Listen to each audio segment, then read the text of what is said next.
She's the boss. The boss said so. Rolling.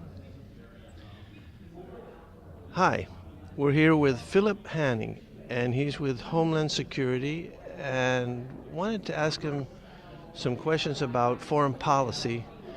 And the question that intrigues me is, do you have a principle that permits you to determine when we should go to war and when we should not?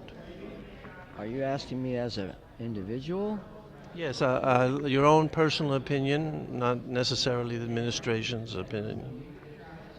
Well, I'm going to go back to what we discussed in the debate today about the concept of sovereignty and the right of a people to live under a form of government that they see fit, that they see the best. And the primary responsibility of the American federal government is to prevent invasion from foreign powers and or outbreaks of violence in the states. Domestic violence is the way it's termed.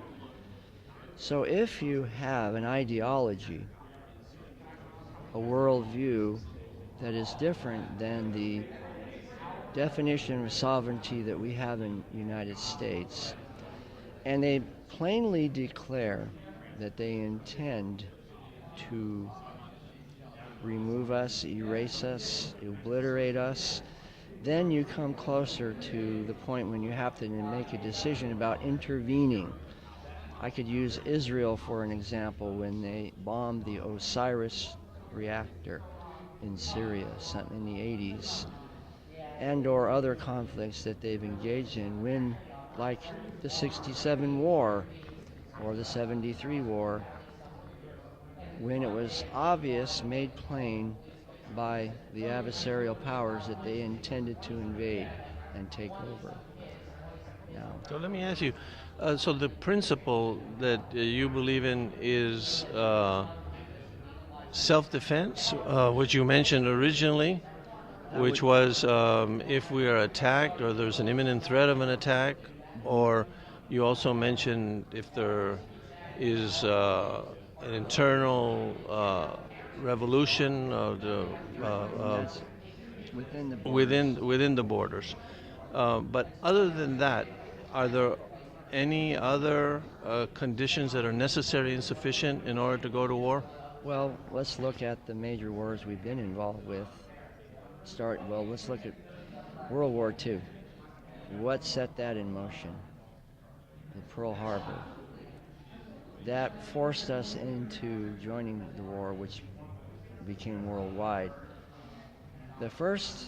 One of the first interventions, conflicts with the foreign power in America's history were the Barbary Wars in the early 1800s with the Barbary pirates, and culminating in the USS Constitution sailing over to the Mediterranean and bombarding the fortress at Tripoli that was the stronghold of the Barbary pirates, who were slave traders and were capturing ships, cargo, and crew of American merchant seamen and selling them into slavery.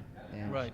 so that was an example of why we went to war. So yeah, I understand. So my question was, other than self-defense or imminent threat of attack or imminent threat of attack by another country, is there another reason why you think we should go to war? For me, that would be my primary definition. I can't speak for policies of the government, but in my worldview, and also as a former law enforcement officer, that would be my primary indicator or definition of why we might need to intervene to protect our own national sovereignty. So if we know, for example, that there's a terrorist cell operating that's going to do a plan in Hamburg, Germany, is that a war situation? No, not necessarily what we think of as war. But do we have the right to intervene in it in order to prevent a war from coming? Well, I would say yes. Yeah, well, we could intervene. I would consider that like they're criminals, and we're attacking criminals that want to attack us, but not exactly a war, right? Right, but that's part of the complex spectrum of this whole discussion is Well, I wanted the to more cover. I'm aware sorry. you are, the more alert you are of what's going on in the world, perhaps ideally the sooner you can intervene in it. And the irony is that we don't even know necessarily when we prevent a war from breaking out if we happen to intervene in a situation before it gets too bad. Yeah, well, I think we got to distinguish between a war with us or a war breaking out amongst other nations. But so let me ask you some specific questions. If the other country has harbored terrorists that have attacked us, would that be sufficient reason to go to